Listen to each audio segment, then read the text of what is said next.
Assalamualaikum warahmatullahi wabarakatuh.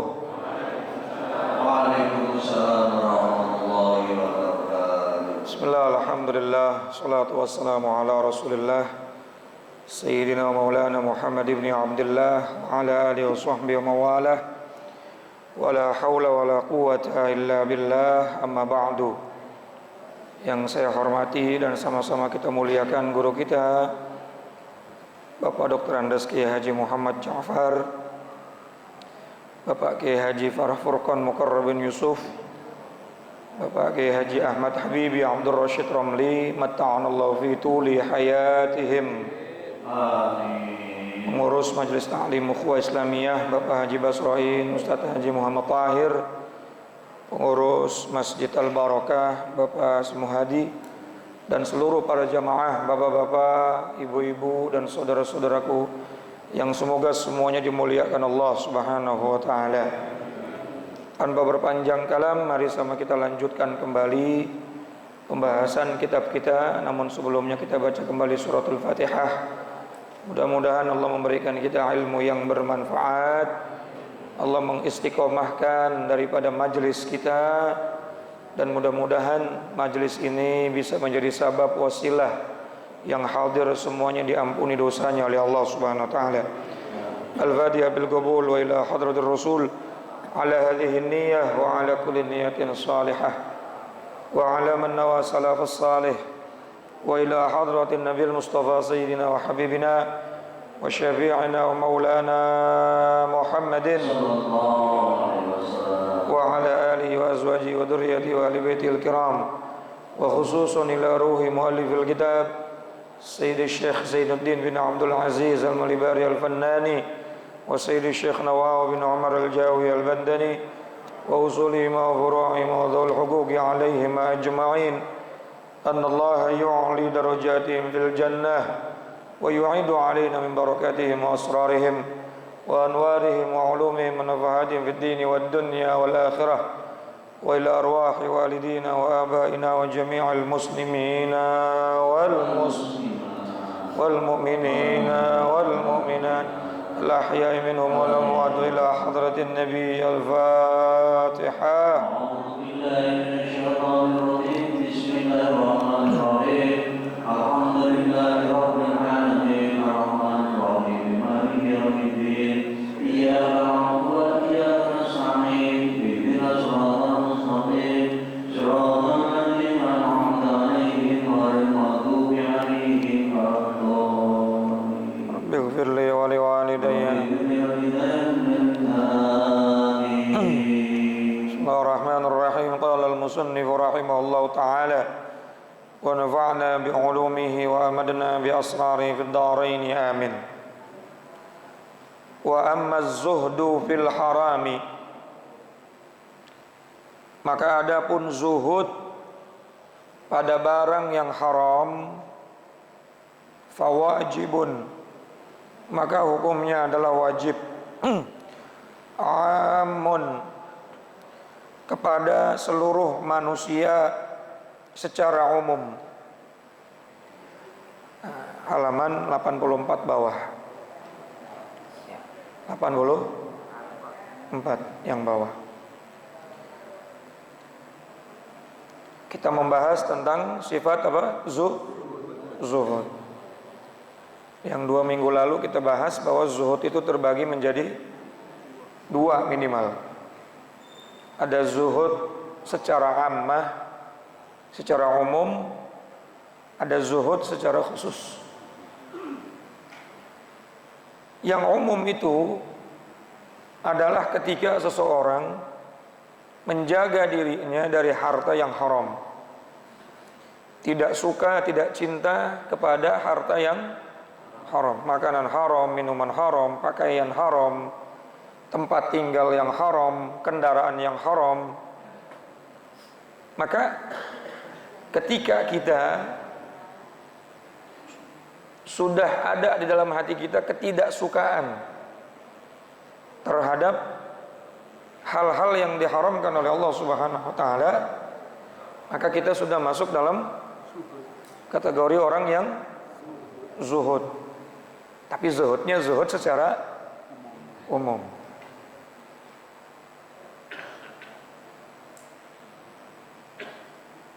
Adapun zuhud yang khusus adalah ketika seseorang itu tidak menyukai sesuatu dari dunia kecuali yang menjadi bagiannya saja.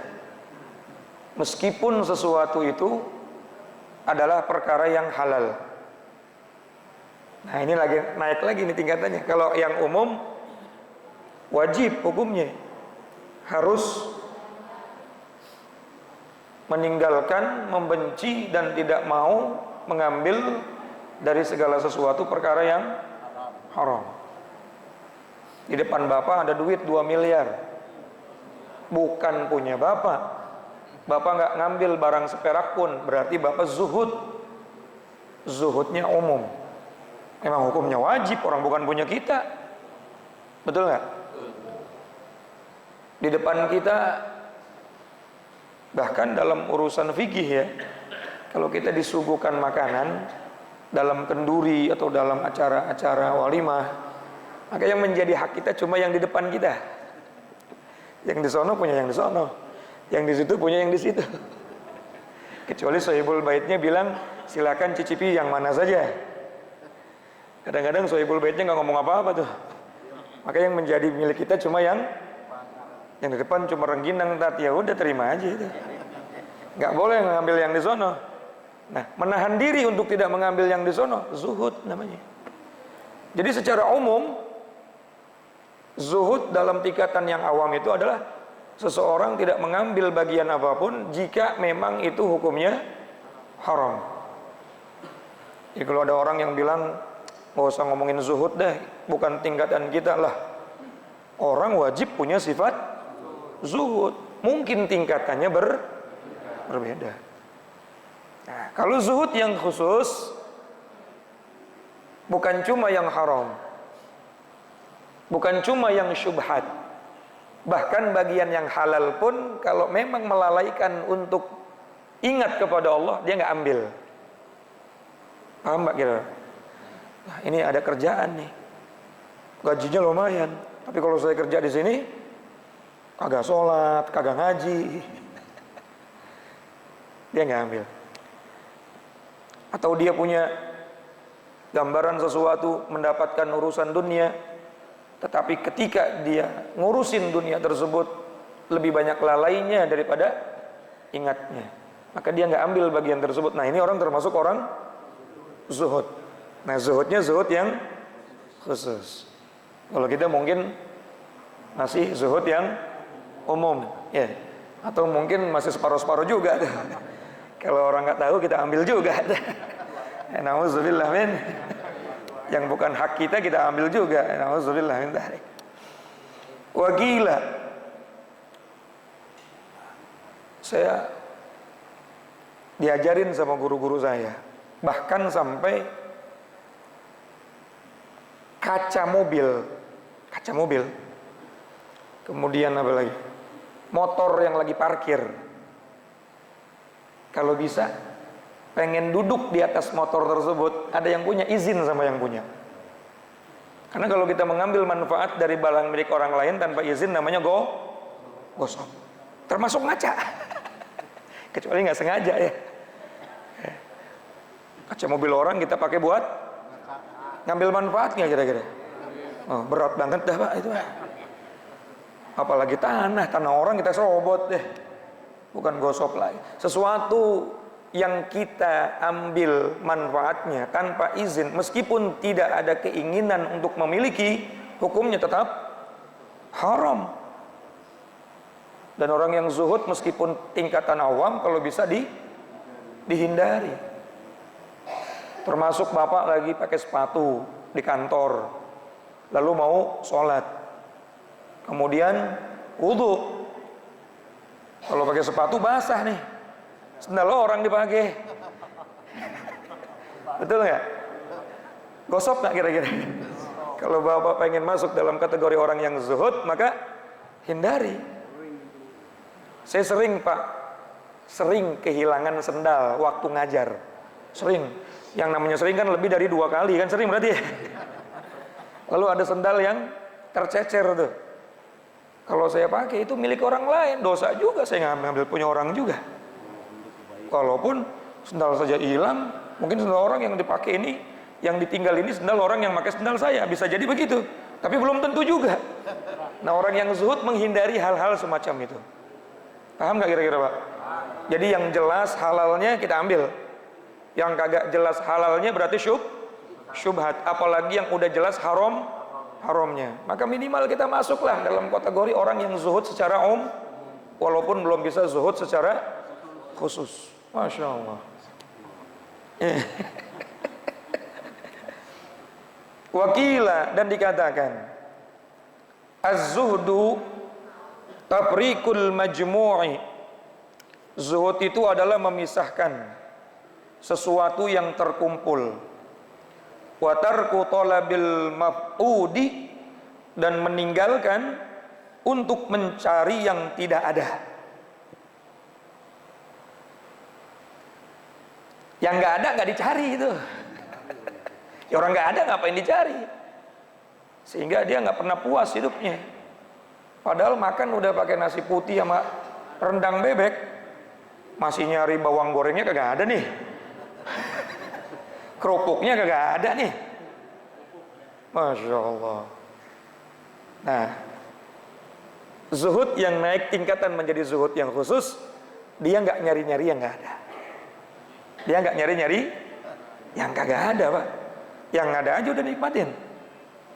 Yang bikin hidup kita nggak bahagia kan akhirnya kita itu selalu mencari-cari yang tidak. Padahal yang ada sudah terlalu banyak. Yang ada banyak banget. Apa aja udah ada dalam kehidupan kita. Cuma karena ngelihat orang lain punya ini, punya itu, kita kepengen dah. Gitu. Wa taqdimu ghairihi ala nafsihi, dan orang yang zuhud secara khusus lebih memprioritaskan orang lain dibandingkan dirinya. Lebih memprioritaskan orang lain dibandingkan.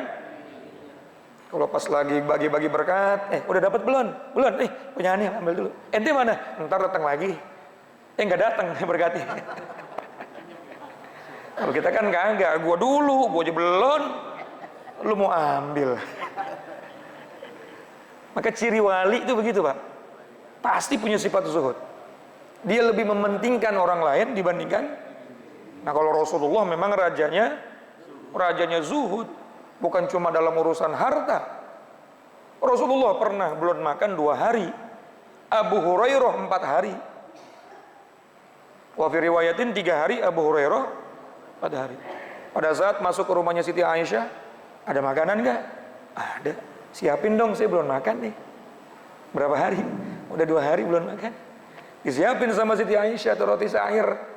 Roti sa'ir itu roti yang keras banget, Pak. Buat nimpah anjing mati kali itu. Jadi bukan roti yang empuk. Bukan kayak bapak-bapak Holland Bakery, bukan. Masya Allah, itu keras dah. Lagi pengen dimakan sama Rasulullah, datang Abu Hurairah, ya Rasulullah, ada sisa makanan nggak? Kenapa emang? 3 hari belum makan. Oh, ini ada nih, makan dulu deh. Kata Siti Aisyah, kan antum belum makan. Saya 2 hari, di 3 hari. Kita kayak gitu nggak kira-kira? Lebih memprioritaskan orang lain daripada kita. Boro-boro. Kalau perlu orang lain nggak usah dapat dah. Gua aja yang dapat. Nah, ini zuhud, Pak, namanya. Zuhud itu nggak terlalu cinta dengan dunia, kecuali yang menjadi kebutuhannya saja. Tapi ada tingkatannya. Nah, tingkatan zuhud itu yang paling dasar dan hukumnya wajib menyeluruh kepada umat Islam harus dimiliki adalah zuhud secara umum, yakni dia membenci harta yang haram. Wajib itu. Mau nggak mau, suka nggak suka. Kalau pengen dibilang orang beriman, ya harus tidak suka dengan harta haram. Nah, naik kepada derajat yang lebih tinggi, zuhud yang khusus adalah ketika bukan cuma yang haram, yang halal pun dia pilih-pilih. Kalau yang halal ini melalaikan dirinya dengan Allah, dia nggak akan ambil. Andai pun dia sudah miliki, lalu ada orang yang lebih membutuhkan, dia lebih memprioritaskan orang lain. Dan orang zuhud tidak pernah mencari yang tidak ada. Udah, syukurin aja. Walaupun cuma buka pakai nasi putih, yang penting ada rendang.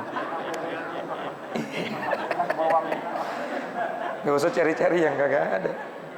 Ini kadang-kadang apa aja dicari. Padahal mau yang dicicipin cuma sedikit, betul ya? Ini dunia Pak, dunia tuh begitu tuh. Dunia begitu, gak ada puasnya. Cuma kepengennya doang. Tapi kita gak bisa ngambil semuanya, betul gak? Dari mulai subuh sekarang sampai maghrib, lapar, haus, betul. Pas buka pengen makan semuanya. Tapi udah makan dikit aja udah. Ini dunia begitu. Coba, seumur-umur kerja nyari duit yang banyak, emang kita bisa nikmatin semuanya? Yang bisa kita nikmatin yang cuma sampai tenggorokan. Yang bisa kita nikmatin cuma yang bisa dipakai. Yang di lemari bisa kita nikmatin? Belum tentu. Betul? Dunia begitu doang tuh. Makanya gak usah terlalu cinta sama dunia. Dan dunia itu pilihannya cuma dua, ditinggalkan atau meninggalkan. Kalau meninggalkan, kita duluan yang mati. Walaupun duit 20 triliun, yang masuk ke dalam kubur cuma kain kafan. Kain kafan gak ada kantongnya. Betul gak? Mau siapa juga kain kafan gak pakai kantong. Masya Allah. Bapak tahu gak itu kain kafan kenapa disebut kain kafan? Tahu gak? Karena kita gak tahu kafan kita mati Pak. Atau ditinggalkan. Harta yang kita milikin, kalau Allah pengen ambil selesai, dicuri kah? Apalagi? Kebakaran kah? Ditipu kah? Apa? Dunia itu begitu deh, capeknya doang, kayak makan kuaci. Betul ya? Gak kenyang-kenyang, capeknya doang makan kuaci. Kenyang gak? Orang mau punya apa, jabatannya apa, Masya Allah. Kalau gak punya sifat zuhud, gak punya sifat qanaah, gak ada puasnya, gak ada syukurnya. Capek nyari dunia, ngubiek mulu. Mati nggak ada yang ditinggal, nggak ada yang dibawa, ditinggal semua. Nah, wa taqdimu ghairihi ala nafsi 'inda wujudil quti. Orang yang zuhud mendahulukan orang lain atas dirinya ketika ada makanan pokok. Qala al-Ghazali, berkata Imam Ghazali, waz-zuhdu, adapun sifat zuhud, an tatrukad dunya li'ilmika bihaqaratiha. Kata Imam Ghazali, zuhud itu adalah engkau meninggalkan dunia karena engkau takut akan kehinaannya. Dunia hina Pak. Buktinya nggak ada satu ayat Al-Quran pun Allah menyanjung-nyanjung dunia. Ayo coba, ada nggak? Ada nggak satu ayat aja, ada nggak? Nggak ada. Yang ada Allah bilang apa? Ad-dunya mata'ul, dunia tipu, apa, fata morgana yang menipu. Ad-dunya lahwun wa la'ib, dunia senda gurau dan permainan. Betul? Yang namanya permainan gak usah diseriusin. Permainan diseriusin, dunia gak usah diseriusin Pak. Ya Allah karim. Dunia lahwun wa la'ib. Tetapi dunia sudahlah hina, sudahlah tidak bernilai, tapi hisapnya berat. Ya, yeah, betul nggak? Hisapnya berat. Alhaakumut takatsur hatta zurtumul kalla sawfa ta', thumma kalla sawfa ta', kalla law ta'lamuna ilmal. Coba, Allah sampai ngomong 3 kali. Bagi orang yang menumpuk-numpuk harta, lalu dia merasa punya harta, sehingga sombong dengan hartanya, sombong dengan dunianya. Saking sombongnya merasa dirinya lebih baik dari orang lain. Kalau jalan gak ngapak tanah, kuntilanak kali ya. Kata Allah, jangan sombong. Kalla, jangan begitu, kata Allah. Sawfa ta'lamun, sungguh kamu bakal mengetahui. Thumma kalla sawfa ta'lamun, jangan begitu, kata Allah. Sesungguhnya kamu bakal mengetahui. Sampai 3 kali Allah katakan dalam surat At-Takatsur itu. Mengetahui apa maksudnya? Orang yang ketika diberikan ujian dunia, lalu dia sombong dengan dunianya, merasa lebih hebat dari orang lain, merasa lebih kaya dari orang lain, bahkan Masya Allah, dunia yang banyak gak dibuat manfaat, buat ibadah dan lain sebagainya. Apa kata Allah Subhanahu wa taala? Kalla law ta'lamuna ilmal, sesungguhnya kamu bakal mengetahui dengan ilmal yakin, pengetahuan yang pasti. Pengetahuan yang pasti tanpa ragu-ragu. Apa pengetahuan yang dimaksudkan di sini? La tarawunnal, orang yang sombong dengan dunianya, orang yang sangat sombong dengan hartanya, sebelum dia mati tercabut rohnya waktu naza, diperlihatkan al-jahim. Apa al-jahim? Neraka.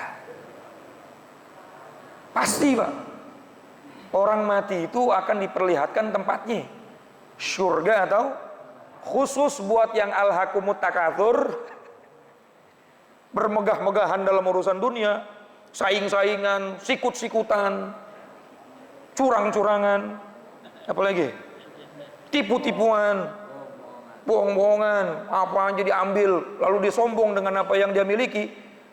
Maka la tarawunnal jahim, kata Allah, pasti kami akan perlihatkan tempat kembali kamu al-jahim. Thumma la tarawunnaha, 2 kali Allah katakan, kamu pasti lihat itu. Kalau kita ngomong sekali nggak didengar, wajar, kita manusia. Lalu kita ngomong kedua kali biar didengar, nggak didengar juga, ngomong ketiga, ini Allah yang bicara Pak, sekali saja harusnya kita ya sampai 3 kali, nggak yakin juga siapa kita ini, beriman nggak sih sebetulnya sama Allah. Thumma la tarawunnaha 'ainal yaqin, pasti kamu bakal diperlihatkan tempat kamu al-jahim, di neraka dengan keyakinan.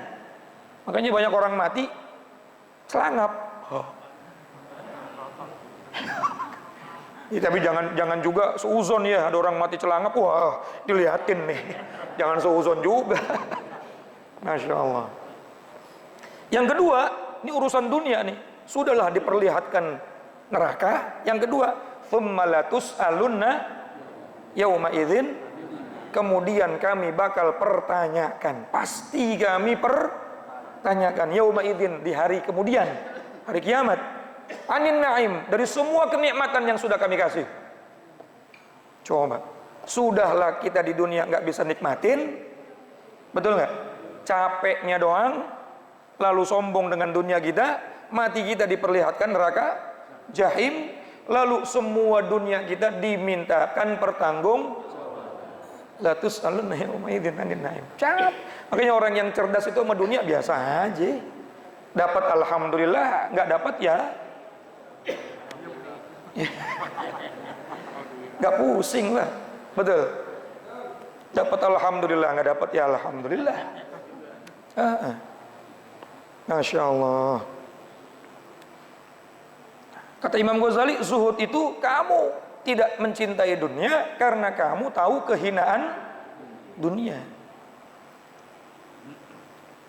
Binisbati ila nafasatil akhirah, karena engkau takut akan kehinaannya dengan melihat keindahan akhirat.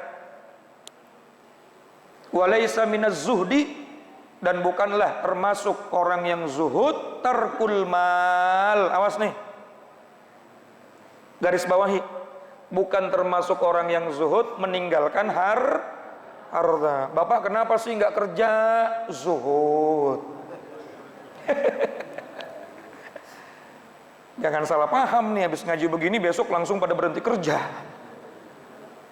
Walaysa minaz zuhdi, bukan termasuk zuhud tarkul mal, meninggalkan harta. Wa badluhu ala sabilis sakha, dan menyerahkannya di jalan yang tercela. Udahlah, harta saya mau saya habisin aja. Siapa yang mau butuh sumbangan? Ente. Tapi sumbangannya sumbangan di tempat maksiat. Itu bukan termasuk zuhud. Dermawannya dalam urusan maksiat. Sekali lagi, zuhud itu bukan berarti meninggalkan harta, dan bukan pula menghabiskan harta di tempat yang tidak diridhoi oleh Allah. Tapi zuhud, ulang lagi nih, secara umum meninggalkan sesuatu yang diharamkan. haramkan. Kalau mau naik derajat sedikit ke atas lebih tinggi, bukan cuma yang haram, bahkan yang halal pun dia hindari, khawatir mengganggu daripada ibadahnya kepada Allah. Tetapi tidak meninggalkan sepenuhnya.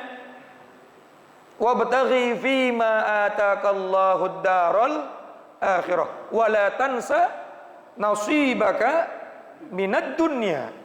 Silakan kamu cari apa saja jalan menuju Allah Subhanahu wa taala agar di akhirat nanti kita dapat selamat, dapat ridho Allah, dapat surga dan lain sebagainya. Tapi kata Allah apa? La tansa nasibaka minad dunya. Kamu jangan lupain nasib kamu hidup di dunia butuh fulus. Apalagi beras masih mahal. Betul. Anak udah minta baju baru aja mau lebaran deh. Yang nggak boleh itu terlalu mencintai dunia sehingga betul-betul hidupnya hanya untuk dunia. Lalu waktunya zakat dia nggak ngeluarin zakat. Ada tetangga, saudara, bahkan orang tua kesusahan, dia nggak keluarkan hartanya untuk membantu mereka. Itu namanya orang hubbud dunia. Walaysa minaz zuhdi, dan bukan termasuk ahli zuhud. Kaya ajib, asal zuhud. Semua sahabat Nabi gaya. Utsman bin Affan gaya, Abdurrahman bin Auf apalagi. Orang yang nggak pernah miskin. Bahkan disebutkan sahabat yang selalu gagal miskin. Saking beteknya jadi orang kaya. Kira-kira. Saking beteknya jadi orang kaya. Masya Allah. Kalau sedekah Masya Allah luar biasa. Sampai akhirnya pernah paceklik di kota Madinah. Orang-orang Madinah itu putus asa karena kormanya busuk semuanya. Ini dijual ke pasar nggak laku nih. Akhirnya Abdurrahman bin Auf duitnya banyak. Udah aneh beli semua, aneh borong semua korma-korma ente dengan harga yang terbaik. Masya Allah. Beli korma busuk harganya cuma pengen ngabisin duit, pengen jadi orang miskin. Masya Allah. Udah dibeli semua, seneng dia ngeliat orang pada punya duit. Alhamdulillah duit habis nih. Ternyata orang Yaman lagi nyari korma busuk. Di Yaman rajanya lagi woro-woro, siapa yang bisa ngumpulin korma busuk makan diberi harga yang paling mahal. Karena lagi ada penyakit yang nggak ada obatnya kecuali korma busuk. Ketahuan korma busuk ada di gudangnya Abdurrahman bin Auf. Abdurrahman bin Auf dapat 3 kali lipat dari dia beli. Gagal maning miskinnya, Pak. Luar biasa. Kalau kita kan gagal kaya mulu. Wallahu a'lam bishawab. Assalamualaikum warahmatullahi wabarakatuh.